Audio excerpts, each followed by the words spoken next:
and welcome to We the People. Over the last few years, several steps have been taken to eliminate the historic discrimination of transgenders and reduce their exclusion from mainstream India. In April 2014, the Supreme Court gave a major boost to transgender rights by its decision in the landmark Nalsa judgment, where it recognized transgenders as the third gender and sought to provide them social protections. Since then, from redrafting the Rights of the Transgendered Persons Bill 2014 to including transgenders as beneficiaries in social security schemes, many would say that India has made great strides towards ending discrimination of transgender persons in the country. Now, the passing of a bill into law, or this bill, is important to implement the transgender rights that have been recognized by the Supreme Court.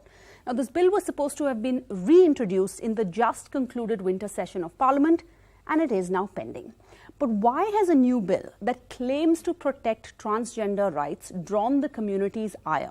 The transgender community has strongly objected to the recently formulated Transgender Persons Protection of Rights Bill 2016. Why are transgender Indians opposing a bill that aims to protect them? Well, on the show tonight, we have Anand Grover, senior advocate. He's the president of Lawyers Collective, also one of the lawyers who fought against Section 377 on behalf of the Naz Foundation, a New Delhi-based organization that works on HIV, AIDS, and sexual health. We have Ishkaran Bhandari, advocate of the Supreme Court. We have Dr. Rajat Gupta, who's a consultant with the Gender Identity Clinic at Fortis. We have Dr. Karthik Bittu Kondaya. He's a trans activist and also the Associate Professor of Biology and Psychology at Ashoka University, Father Stanley, spokesperson for the Archdiocese of Delhi, and Grace Banu, gender activist. Grace, I want to start with you. We have, for the first time perhaps, our parliamentarians are actually working on a law that is going to guarantee rights to transgenders. Yet you're opposing it. You have in fact written a letter to Prime Minister Modi where you've said you rather be euthanized and the entire community rather be euthanized instead of living under the conditions that this bill is suggesting. This bill was not created by trans people. It was created by cis hetero people who wants to destroy the trans autonomy and trans liberation, and it makes the transphobia the law of the land. What do you mean? Can you give us some examples? Because it's destroyed our trans families and it's misgendered the trans people. By that, you mean the fact that they're saying that families should accept transgendered people. But the reality is on the ground that often the family is the root of the violence, of the misunderstanding, of the abuse, taking kids to doctors and saying, make them okay, we want to get them married. Yes. That's what you mean? Yes. And you have a family outside of your biological family? We have the family within the community, trans community. So one trans person came out from her house and we adopt each and every person. So we have the separate culture. Okay. So India is a democratic country. Each and every people have lived in this separate group, and separate group have the lot of culture. So you have a community that supports one another, and you need that community, especially when you're ostracized by mainstream society. Yes. So how is this bill preventing your community from supporting one another? No, it's not preventing. This bill was criminalize our community. It destroys our trans families. So you're saying if this bill becomes a law, your life will actually become worse. It's not improving your situation, it's going to make your life worse. Yes. But let's look at the positives. Anand, can you come in here? You have a bill that is affirming the rights of transgenders to education, to healthcare, to employment, to owning, renting an apartment, things. That's a lot in a country like India. Now, if a landlord refuses to rent an apartment to you on the grounds that you're transgender, or a doctor refuses to treat you, what can you do? At least if this bill becomes a law, you can at least, I'm not saying it'll work, but at least you can take legal action. Sarah, you're right. It does that partly, and it's a very subsidiary part of the proposed bill. The fundamental part of the bill is how it defines transgenders. Okay. And as the bill we have, which is public, in the public domain, it is completely flawed. It doesn't actually understand what transgender is in terms of NALSA, and apparently they have borrowed it for intersex persons from Australia. So that is completely flawed. And secondly, if you look at it, there's a major problem. transgenders have been recognized historically prior to the British. The British were very anathematic to transgenders, homosexuals, etc. Now that whole community was sought to be destroyed by the British. They were able to keep together because of the gharanas and this and that. But now, are you dealing with the fundamental aspect of their sexuality? No. They're not even talked about. And 377 now is on the anvil of being removed. So what are you doing about? So you can get certain rights here. What are the rights? If I am a so-called transgender, now transgender is a general rubric. I could be trans woman, trans male, or just transgender. That's how NALSA reads. Transgender is the overall generic name, and within that you can be a trans woman, trans. But how do you become a trans person in this law, the proposed bill? You have to go through a district screening committee. So you don't get rights until you go through that. And if those people decide that you are not, then you won't be. That is not what NALSA says. NALSA says, if I am a man, I want to become a woman, trans woman, it is my right. That is completely destroyed by this act. I am told that the definition may change, we don't know, but this screening committee will remain. So this is completely flawed. So if I have to go to a screening committee and they will tell me what I am, whereas NALSA says it is self-identified, you're completely doing violence to NALSA. And secondly, on discrimination, it talks of no person should be discriminated. Then it talks about education alone. So we don't know, is it applicable to private sector or not? It's not very clear. So there are lots of flaws which have to be sorted out. There were a large number of recommendations. Sorry, to play devil's advocate, some would say that you need an identity card to prevent misuse. For example, you get certain benefits, let's say reservation, and people might misuse it. No, but even now you can do it. You don't need to go through a screening committee. If I have an Aadhaar card with my trans male identity, I can actually become that. That's how it is today. A lot of people have already become that already without the bill. Now, will the bill require, when it becomes a law, that I go through this process again? And I may be denied it because somebody will say, no, sorry, I don't think you are. Who are others to tell me what I am? So that's the fundamental flaw. Tell you. I hear a lot of people nodding in agreement. Why? Tell us about yourself and why are you nodding? Hi, my name is Reena Rai and I'm a founder of Miss Trans Queen India. And I did this pageant for trans women. Being as a heterosexual woman, I've taken the step because I wanted to get a change in a society, in the mindset. Like, you don't need to be from the community to bring the change. You can only bring the change when people like us who discriminate will stand with them and hold their hand and take them forward. That's fantastic. So, you don't need to be within the community to help out anyone. I think that's a great. But you started a beauty contest for transgender people. Right. But what inspired you?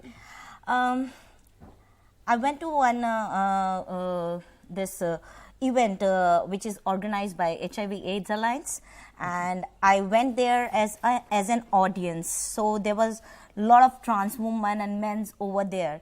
Being sitting in an audience, I've realized a community is doing a lot for community since a very long time. But the change will only come when people like us who discriminate will start taking a step forward, and from there I started thinking, what can I do to change the society, but it was not intentionally done कि मेरे को वहाँ से आने के बाद pageant ही करना था, but I got an opportunity to do an event, and I said कि first thing came in my mind, if I'll do something, I'll do a pageant for trans women so that they will get an opportunity to showcase their talent and beauty to the world. Plus, I have another, reason of doing that because I wanted more and more heterosexual people like me to come and join hand with me so that, the change will only come in this way. Like, मेरे से अगर एक भी बंदा inspire होकर वो काम करता है, एक trans people को accept करता है, तो उससे बढ़िया क्या बात है? So we have to have acceptance from society, but you also need laws. Now, Ishkaran, this bill, if it becomes a law, is disingenuous, saying panelists over here. It's not actually bringing about equality. See, firstly, do I support transgender rights? Obviously, I do. The debate here is what form and what are the extent right now which you would give it. Unfortunately, the most militant activists on any issue want a very extreme position. Be it environment, be it animal rights, you want a utopian position. What is the extreme they're asking? I'll answer that. In India, even if you are a below poverty line person, you have to get a BPL card made because you get certain benefits. You have to get a ration card made to get certain benefits. Out of this bill, certain benefits will flow, and which must flow. So the government has to have a screening process where they give a card. If it is only self-identification and benefits are flowing, it will be prone to misuse, not by transgender people, but by certain other people. And in India, in every aspect where we are giving benefits, we have to have some process. Second part, as the bill comes right now, I heard a very extreme suggestion that it is, we will commit whatever. The point is, it is giving certain rights. It is giving rights in education. It is enabling you, if you are discriminated in housing, to go to law, enforce law, register a criminal case. All those rights are flowing. And if more rights have to come in, they can come in with amendments or later. But the bill which is coming right now is a very good start, and it should be appreciated that the lawmakers are making a start on a topic which for decades has been avoided. In fact, Britishers decided transgender to be into criminal tribes. So from that, in independent India, we removed them from criminal tribes, and now we are giving statutory protection, which must be appreciated. Karthik, small steps. Ishkaran is saying these are small steps. It's a start. Why do you want to throw the baby out with the bathwater? Right. So I think the question of the benefits of this bill need to be weighed in the background of the legal steps that preceded this bill. Before this bill, we had the Nalsa judgment. The Nalsa judgment provided all of these protections and more. It allowed us to self-identify. It certainly did not criminalize any of us in the way that this bill does. This bill violates our fundamental constitutional rights. The Nalsa judgment did not. The Nalsa judgment provided for medical care, for anti-discriminatory policies. It dealt with the question of violence and atrocities upon us from multiple sources. This bill does not do that. So what we're saying is, when we have a landmark judgment that has brought Indian trans rights up to a certain benchmark, why would you want to have a bill which will, by the way, override that when it becomes law? That takes us backward. This is what we want to ask. We want to impress upon the government these that are they have not a small chance to do steps. better. It's not a baby step. It's 2 steps backward. No, it's not. See, the bill also authorizes appropriate government to make legislation. Even the Supreme Court said legislation has to be made. This bill, after that, has a clause that appropriate government will get into these aspects and make the laws. It is not But the legislation has been made, so why? No, but in the legislation, there is a concept of delegated legislation. You have an omnibus clause which says appropriate government can make further laws. It will be state governments or the municipalities or whatever is the appropriate body. So this bill enables that also. It does not bar it out. Secondly, self-identification versus government identifying.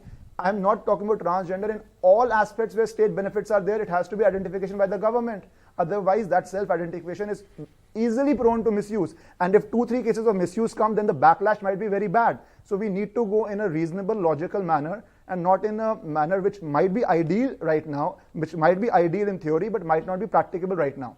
It's not practical. Yeah, let Anand, me go answer ahead. this. Yeah. You see, there's a confusion. Self-identification for deciding whether a man, woman, trans man is one thing. That has to be by self-identification. Whether I avail benefits or not is a separate thing. So we proposed as an amendment it should be broken up.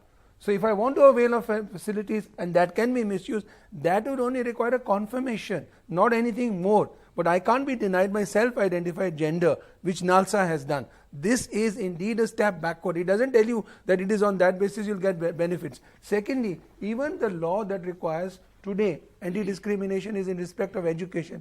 But please read it carefully. It is where it is funded by the government. I don't need that. The Constitution protects me already. What are you doing? We are doing nothing more except just saying it. In fact, Ruchi Shiva's bill was much more comprehensive. Yes. It's not that we don't need ideas. Yes. The ideas are already there. You are rejecting it. Thirdly, you can't do more in rules which is not allowed in the law.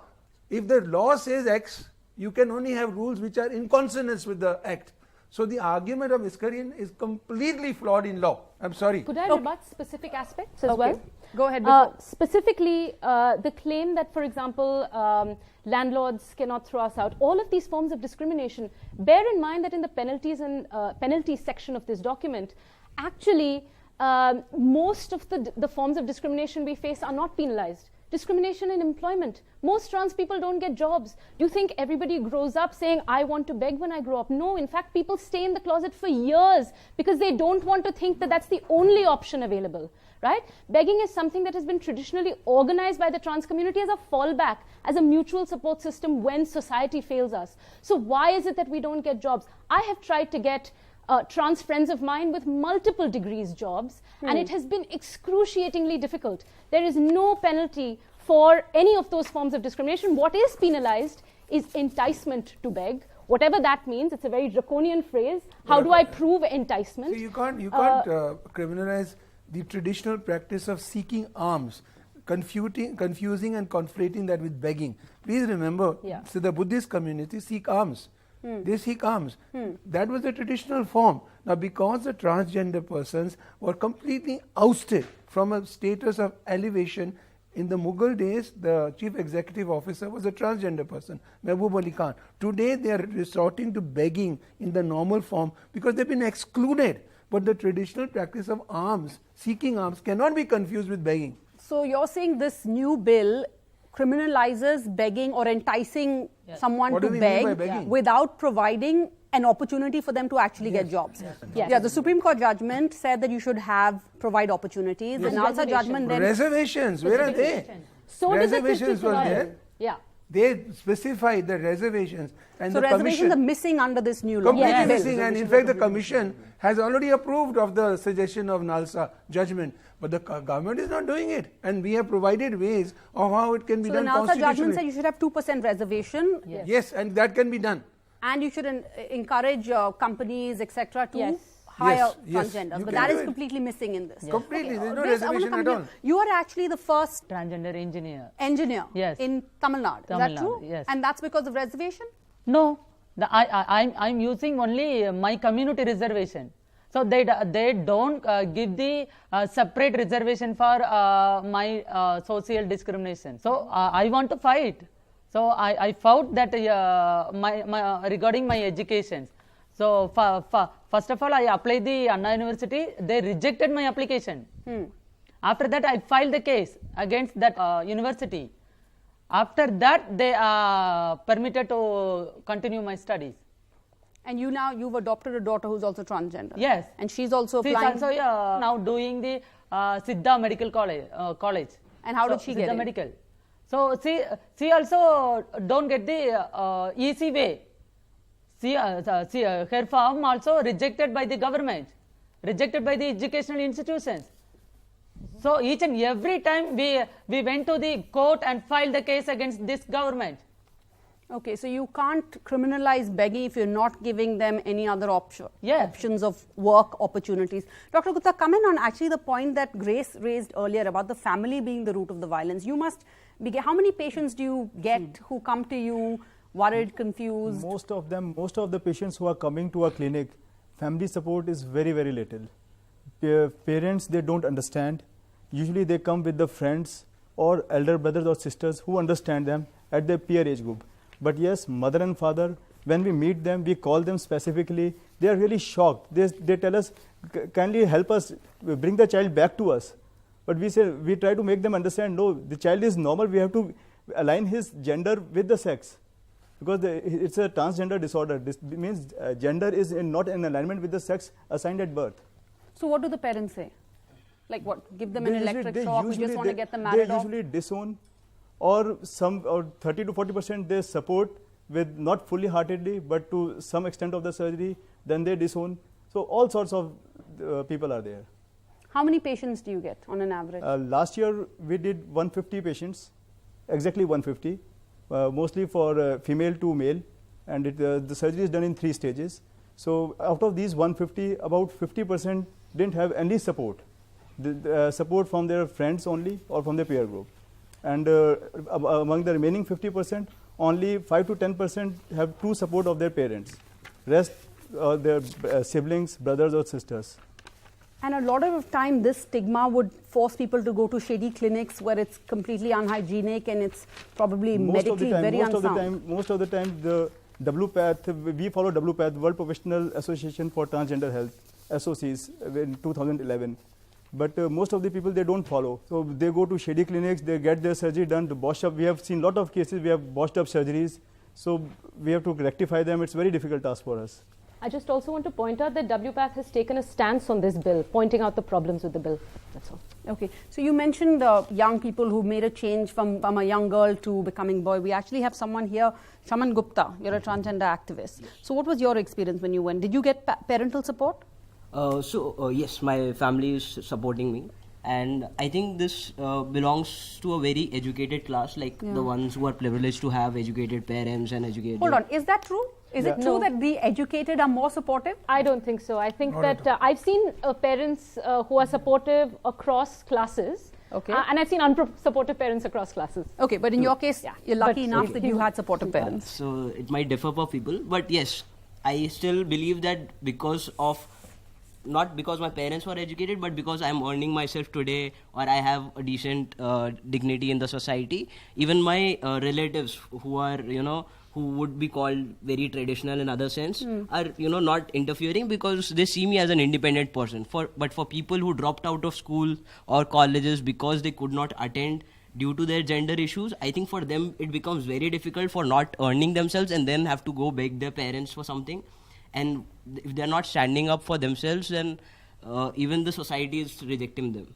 So I have been working with trans men all over India, and what I have seen is money and education becomes a huge issue. So if they are completely dependent on their parents, how the people who have visited SIR, the 150 numbers, imagine those people, kind of affording 50,000, 1 lakh rupees. And imagine those people who are still struggling all over India. So if this bill does not provide us the basic health care, it's absolutely of no use to us. Okay, so the healthcare is also an issue in this bill. Yes. I'm sure people are curious. Can you tell us a little bit about your story? So basically, I was born and brought up in Dehradun, and during my early age itself, I realized at a very young age that I am not identifying with the female identity that is being imposed on me. And I was living the way I wanted to. I completed my engineering, and today itself, I have not gone through any surgeries as such. I am on hormones right now, but I was able to get a male identity card because I look like a cis male. Right, and that itself, like I was talking to sir, is it against the law? I could self-identify myself without this bill being in place, only based on my looks, and somebody else who goes to the same Aadhaar card person will be discriminated if they don't look cis enough. I get all the privileges because I look male, and so that's like discrimination on the part of the law. How can it discriminate on the basis of looks? That has happened because of the Nalsa judgment. Exactly. But there are a large number of people who are not actually able to get that. And just to answer the earlier question about, we get a lot of cases who are well-to-do people, but their families oppose them sternly because they don't identify with their cause at all. So it's across the caste lines. It depends on the attitude of the parents and is not really determined by whether you're educated or not. Prejudice is not based on education. Prejudice is inherent to people's attitudes, which are based on various factors. And because of this, you need the government to come to the aid, at least you legally. Do. Father, will you come in over here? There's a lot of prejudice against transgendered persons, and we have even like the church not supporting them. What is your stand on this? I wouldn't say the church is not supporting Sarah. It's basically, the human beings from the biblical point of view are called the crown of creation. Okay, God created the male and female, very, very, very biblical. But besides these 2 points, the Bible also gives the transgenders a great position in the Bible. There are people who were the treasurer of the king, queen of, in the New Testament we have the queen of Ethiopia. Queen of Ethiopia's treasurer was a transgender. And we had in the book of Samuel and also Daniel, the lady who were actually helping Susanna was actually transgenders. There are a lot of people who kind of, like Sir said of the Mughal, the executive, the Bible gives ample references of people who are transgenders who had a very respectable position. But whereas when you come to the Indian context, I think the transgender looks, people see that he is a sharp hair, he is a curse to our family. So that's the kind of a major thing that you like to distance them. But in the case of church sees people as human beings, as image and likeness of God. Whether you are a male or a female or a transgender, the church accepts people. The church doesn't discriminate people.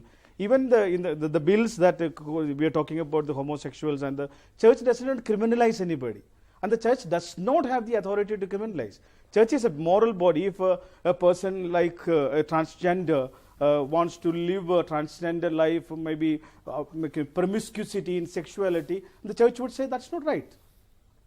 So though from the point of a morality, the churches would say no, And that also to the churches people, to the Catholic community. I'm a Catholic priest. But how do you So, associate promiscuity with homosexuals or trans the same thing persons? applies to a heterosexual No, but I as mean, well. you are implying sir. that. It's I'm a- not saying you do it. It definitely applies to the heterosexual also. I See, just- I am a priest supposed to be a celibate. Now I will live a wayward sexual life, which is against the church's law. No, because the a lot church of will people, actually, I will be taken at lot of task. people think that gay men and transgender people are promiscuous, but that actually No, I am not saying that. Yeah, please, but just please as a don't- matter of don't information. put your words into just my this- mouth. I'm no, not no, saying I that. thought you Please. said that. No, I didn't. I'm happy that you're not saying Yeah. it.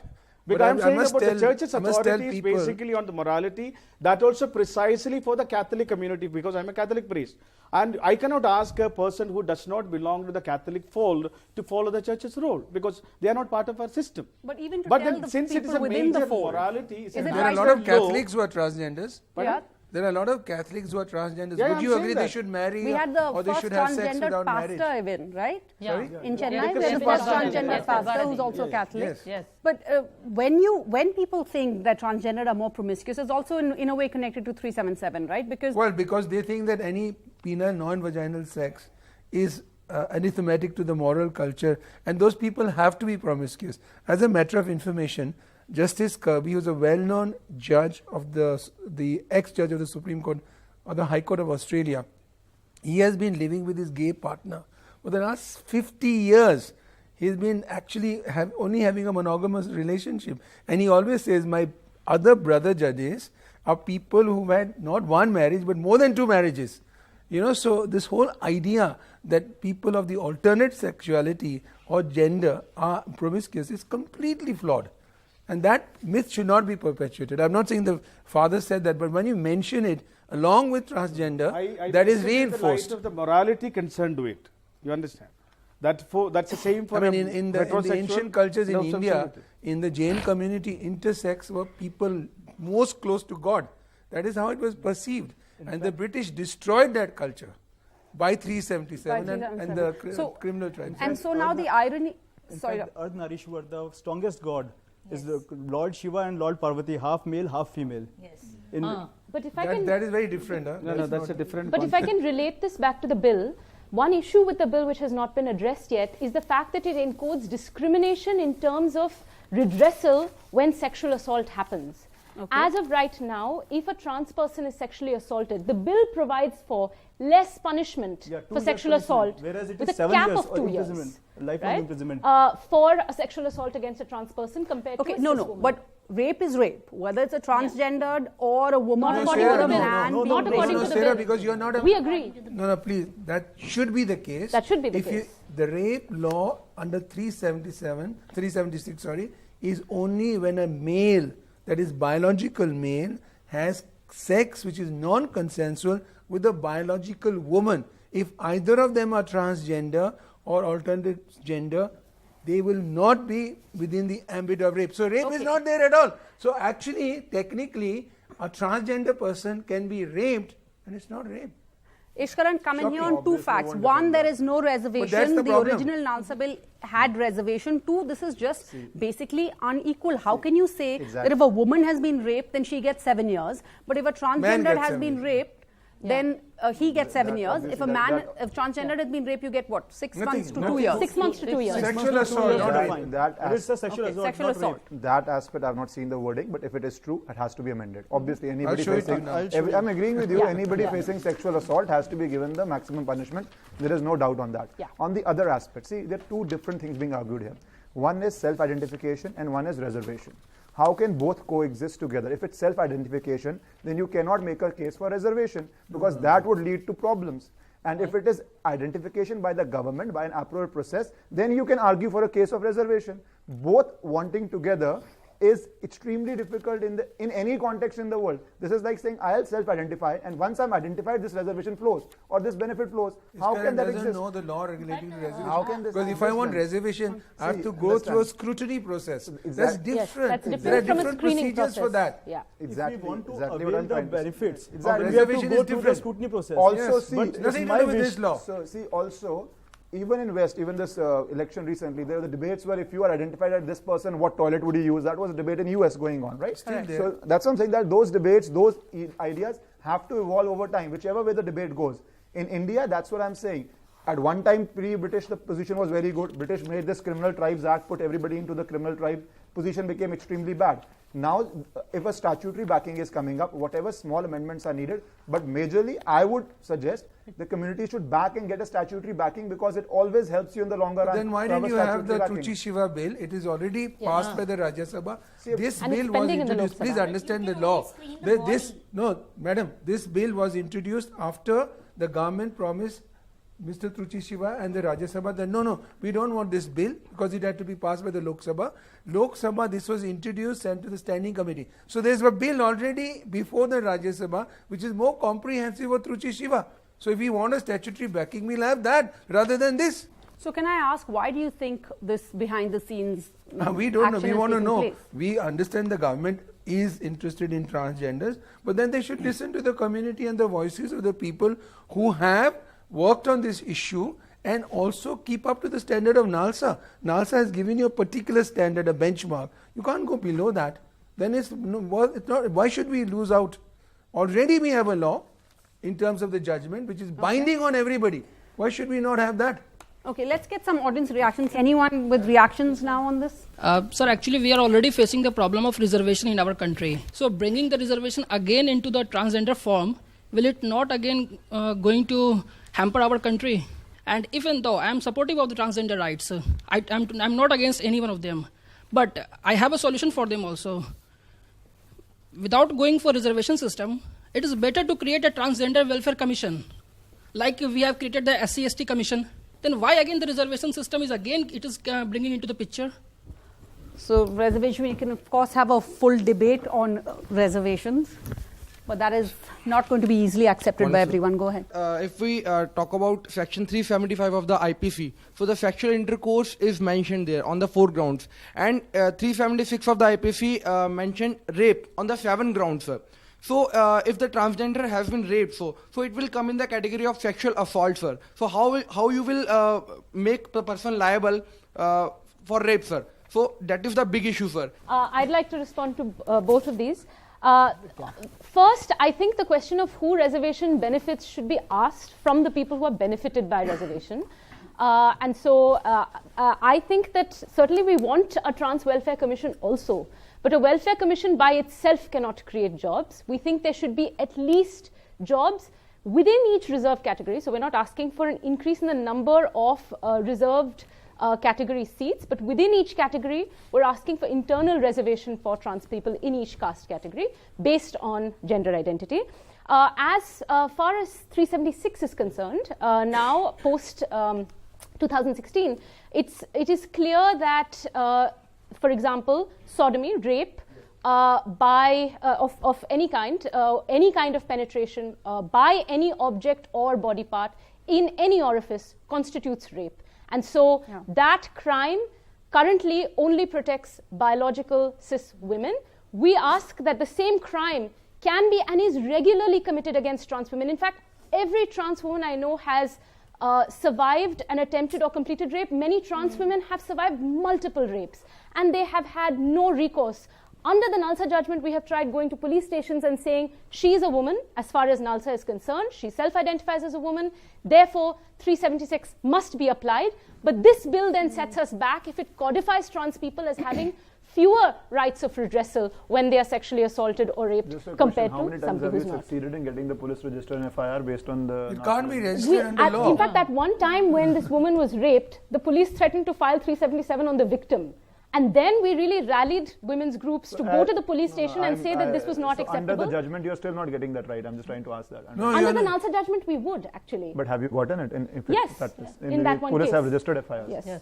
But also, and so criminalizing begging would in fact make it easier for people to be more, to be victimized even more. Absolutely. You could be picked up by the cops. And absolutely. And one thing I want to make very clear is that we have had multiple incidents of rape by police people, by all of the custodians of the law. And so we need to understand that anything that gives the police an excuse to harass people is a problem. Already, there have been raids in multiple parts of the country where trans people who are just walking on the roads, who are working either in begging or sex work, have been accosted by police and they're told, "Tumhare liye ek bill aa raha hai na.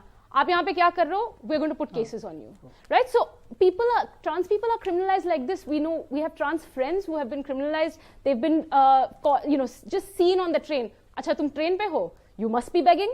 And they've been, false cases of extortion. All kinds of cases under the existing statutes are filed against them. So this bill, and instead of the burden protecting proof or is very empowering low. you, would make things Absolutely, much it's going worse. to create a wave of repression against trans people. We really have to worry about the I consequences just want of to that. add one thing. There's a concern which is legitimate about reservations. But you can't get people to give jobs to the stigmatized community at all unless there is an affirmative action through reservation. But the law is very clear that you can't have reservations beyond 50%.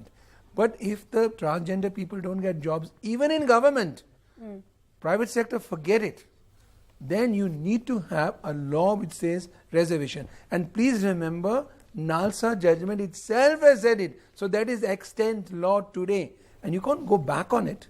Where is the reservation? Let's get more reactions quickly. You said that this transgenders people are just involved in this kind of begging and sexual activities. And also if we are going in traveling in buses or trains, we can see that lots of transgender people are harassing the passengers just because of their transgenders. They are asking them money.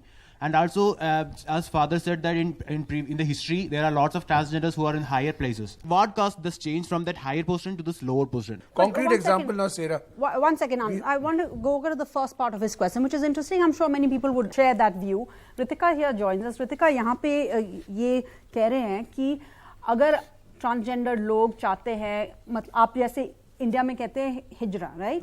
तो अगर transgender लोग या हिजरा चाहते हैं कि लोग आपको respect करें, आपकी इज्जत दे, तो फिर आप क्यों जाते हैं किसी के घर में और फोर्स पैसा देने के लिए फोर्स करते हो, या शादियों पे यू शो अप एट शादीज और एट बर्थ फंक्शन? मैडम, ये हमारा ट्रेडिशन है, हमारी परंपरा है, ठीक है, जो पुरानों से चली आ रही है. अगर आप रामायण देखते हो, ठीक है, तो भगवान राम जी ने बोला है कि कलयुग में हिजड़ों का राज होगा, ठीक है. और अगर आप कृष्ण जी के युग में देखते हो तो हर जगह हिजड़ों का जिक्र होता है और ये हमारी परंपरा है, ठीक है. अगर हम यहाँ किसी के घर पे मांगने नहीं जाते हैं तो लोग हमारे घर पे दे के जाते हैं. बधाई. ये बधाइयाँ हैं. ये बधाई का सिस्टम है और मैं खुद बधाई करती हूँ, ठीक है. मैं किसी ऑर्गेनाइजेशन से जुड़ी हुई हूँ, मैं एज अ प्रोग्राम ऑफिसर हूँ, लेकिन जो मेरी परंपरा है पहले मैं उसको फॉलो करती हूँ. मैं किसी हिजड़ा घराने में चेला हूँ, ठीक है. पहले मैं उस परंपरा को पूरा करके आती हूँ, फिर अपना ऑफिस का काम भी संभालती हूँ.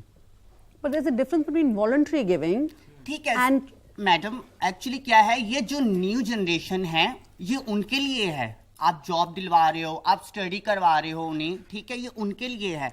ये अगर मेरी आप कह रहे हो आपको जॉब नहीं चाहिए, आपको एजुकेशन नहीं चाहिए. अगर मेरी गुरु 60 साल की है तो मैं अपने गुरु को ये बोलूंगी जाओ के पहले आप फर्स्ट क्लास में दाखिला लीजिए, ठीक है, 15 साल पढ़िए, फिर उसके बाद जॉब कीजिए, तब तो मेरी गुरु भगवान तक पहुंच जाएगी. नहीं, अगर मैं नहीं, एक जो रियलिटी है, ठीक है ना. But let's talk about, you said next generation. अगर आपकी जैसे Grace has adopted a child, she wants her child to have an education, she wants her child to get a job. देखो, ये 4 पन्नों से, ठीक है, इसको लेके मैं नहीं घूम सकती हूँ कि मुझे भी हक है. इससे पहले भी हिजड़े जीते थे, उनको हक थे, आज भी हक है और हमेशा रहेंगे, ठीक है.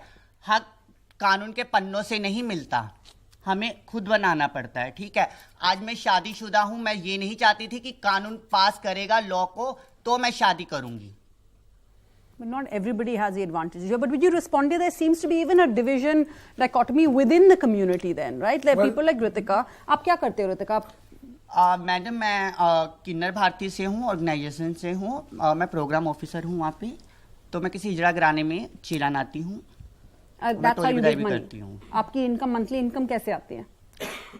मेरी सैलरी भी आती है और मेरी जो है इनकम है, क्योंकि मैं अगर मेरे जो ट्रांसजेंडर जो हिजड़े लोग घर पे बैठे हुए हैं, 60 साल के हैं, जो नाच गा नहीं सकते, मैं उनके लिए जाती हूँ, ठीक है. मेरे कारण अगर 40 हिजड़ों का पेट पलता है तो मुझे नाचना पड़ेगा.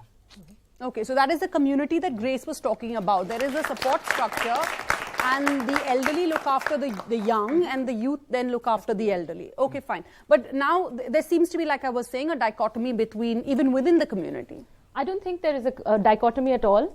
I think that we all agree that the traditional communities have found a way of surviving when the larger world has, I think there are lots of historical factors that have driven the loss of status of trans people. We think colonialism is one of those, and the advent of the British was one of those things. Till today, many of the traditional structures that support the Hijra Gharanas are, for example, Havelis that were given by the Mughals, or by various previous kingdoms. So there is still that system which continues to sustain trans people, and we absolutely reject the criminalization of these traditional structures. You know, traditional families have also been potentially criminalized by this bill. This bill takes a section that was in previous legislation meant for trans children, and it has just removed the word children.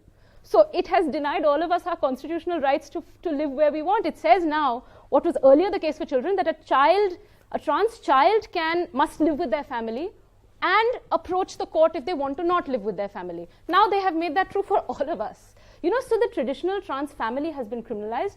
All of us in the trans community agree that young people who want the opportunity to live in the same way that anybody else would should have those opportunities, and people who are invested in traditional structures should have the right to remain in those traditional structures and thrive in those traditional structures. You asked about begging, and a lot of this is the first question a lot of people ask. Ki train mein aake log nuisance karte. This is what people ask. I think it's important that trans women answer this question also, but I just want to make sure it is said that in the traditional structures, trans women have a very organized and disciplined way of collection. You only ask. There is a limit on what you can ask for. If somebody gives it, you take it. And the reason that people follow these rules and do not ask for more is because every trans woman in the traditional structure knows that her behavior reflects on the collective, right? But there are several young trans women now who are running away from homes who are not in the traditional structures. They just run away from home. They're homeless on the street. They're desperate to get by. If there are prohibitive costs towards surgery, they're desperate to save. And they really, they're living from day to day. I don't think any of us are in a position to judge is that. also, I just want to play devil's advocate. Yeah. That may be what they should be doing, but that's not the case. We know of many cases where you're at a shadi or at a birth function and they're refusing to go, and you have to pay them off in order to continue with your event. So it is being misused. And again, to play devil's advocate, perhaps those behind for the formulation of this bill are saying that this transgendered family can also misuse or abuse the youth or anyone who's just joining who needs them because their own family has disowned them. No, so all of us think that there should be protections for trans people in whatever situation there are. Trans people can be abused anywhere. They can be abused in the shelter homes and remand homes also, to which the state thinks that they should be sent if a court order gets passed. So we think that trans children So what is the protection in this bill from the community? Yes. So the problem what if someone is forcing a young person to go into beg? The bill is hyper-criminalizing that. So the bill is worrying only about that. They're not worrying about biological families. They're not worrying about police. They're not worrying about custodial remand. We say that all trans children should have the right to approach a court for court-supervised safety, wherever it is they choose to go. But they should be allowed to go wherever they please. Certainly as adults, they can go wherever they please, right? Sarah, may I answer this? See, the bill says if a person is compelled, a transgender person is compelled. Now, if you have traditional structures seeped in religion, etc., and culture, which actually have a procedure of a younger person to beg, to feed the elder, that would be called compulsion. So you will be destroying the structure in the process of saying, you can't do it. You have to understand the implications of it, because it doesn't recognize traditional structures, which by the way are traditional seeped in culture and religion for a very long period, and the reason the British could not destroy is because of that. Now with the stroke of a pen, our society will destroy cultures which were part of our society. That's a very dangerous thing. So it depends on how the law is misused. So 1 second, let me quickly take audience views. As you said that the families are coming to, some families are coming to support them, but why we can't give them a counseling that you should accept that the gender which you have been assigned at the birth? This is exactly what we try to do. See, we follow the WPATH SOCs in which multiple counseling sessions are being conducted by 2 different psychiatrists. So once they certify that the child is not suffering from any other mental disorder like schizophrenia or any other depressive orders. So once the psychiatrist certifies, they're evaluated first properly before they have to be evaluated properly by 2 psychiatrists, and the psychiatrists are really expert. But still, the parents, which are oldies, they are quite rigid in their mindset. So what practically we have seen, that the psychiatrists, they give certificate to the patients, but the parents are still not willing to accept that. Okay, let's get your reaction. Why is there a need to issue certificates to transgenders when we normally don't have certificates to identify male and female genders? Why can it be included in birth certificates? Okay, quick one and then... Sir, my question is to the sir that the bill proposes that the reservation for the transgender people makes the status to those persons as OBCs. Is it not a makery of reservation policies to those transgender people, because the OBC criteria, the category of OBC is already bottlenecked? So no, that is reservation is the entire different debate. What category you give reservation, and whether reservation you will have to give in established categories only. You will if you create a new category, that will be superseding the limit of the maximum reservation permissible in India.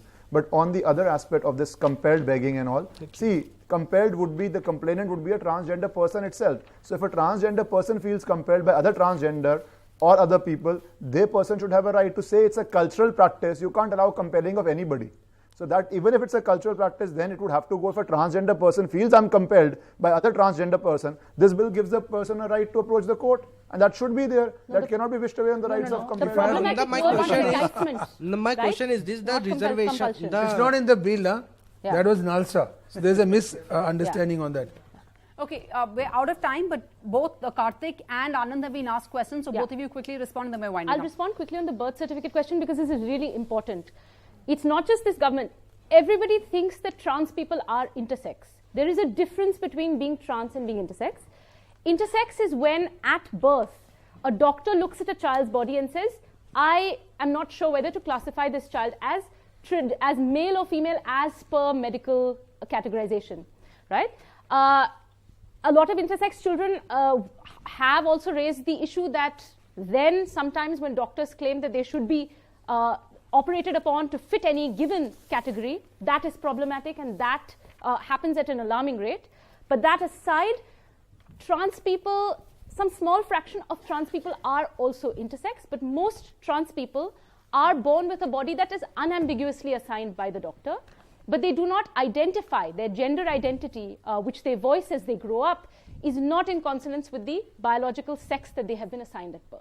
Okay, closing argument, Anand, would you not... So that's why the birth certificate is not in place. But I agree that everybody should have the same process of self-identification. I want to ask No, we're out of time, ma'am. I just want to have closing arguments with Anand. Well, I don't think it's a diluted law, and actually there's a central flaw in the law which doesn't recognize self-identification. It doesn't protect people as NALSA did. It actually allows the traditional structures to be destroyed on the guise of begging. Take an example. If I am a Hijra, it's in the Hijra community. If I am a Hijra, for a long time I've accepted the culture. That culture is accepted that the younger person has to go and do badai, dance, etc. and give money. That person can say, okay, now this is begging, I'm being compelled to beg. Then they actually launch a criminal prosecution. You're destroying the structure altogether. The younger person shouldn't have. No, one minute. So we have to have safeguards. The law doesn't have safeguards. The other person can say culture. Now this will allow the interpretation in such a manner that people's traditional structure will be destroyed. The British couldn't do it. This will allow it to happen. It's a very dangerous thing. I just wanted to give an example of a case which I'm doing just now. The Navy, there's a person in the Navy who was male. She has actually transitioned to a female.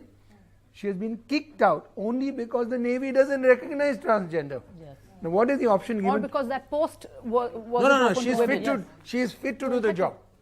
Okay, but do they have women doing that post? Because she's wearing a lipstick or what have you. Now the point is, do they have women doing that post? No, the women do other work. There's no category of transgender within the rules. Okay, I don't want to go into that because we don't have the background of that case and we're completely out of time. But thank you so much, everybody. We have to wind up here. But this is an important issue and we hope more debate on it can be generated before, if it ever comes up in Parliament for debate and eventually is passed. Thank you so much for joining us on Meet the People. Thank you.